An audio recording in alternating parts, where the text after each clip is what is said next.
Les souris fluorescentes, ça existe. Les scientifiques sont parvenus à créer une souris fluorescente par transgénèse.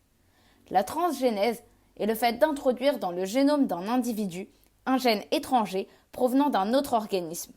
Dit plus simplement, on prend un bout de code génétique d'un être vivant pour le mettre dans le code génétique d'un autre. Dans le cas de la souris fluorescente, on a placé dans son génome un gène provenant d'une méduse, Aecorea victoria.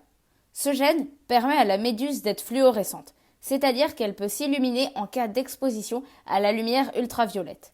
En implantant ce gène dans l'ADN de souris, on a pu créer des individus fluorescents eux aussi et génétiquement modifiés.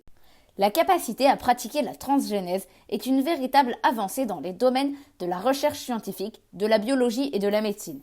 Ce qui est absolument génial avec cette modification génétique, dans le cas de cette souris, c'est qu'elle est stable et peut parfaitement être transmise à une descendance viable.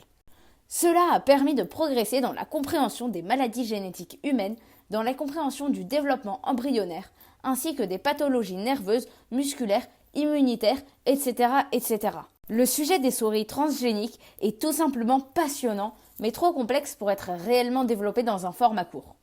Alors dites-moi en commentaire si vous voulez une vidéo longue. Bon, bien que ces expériences soient à l'origine de nombreux progrès, je ne peux cependant pas m'empêcher de me questionner quant à l'éthique derrière certaines pratiques dans la recherche scientifique. Et vous, qu'est-ce que vous en pensez? N'hésitez pas à me faire part de vos avis quant à ce sujet dans les commentaires. En tout cas, vous saurez que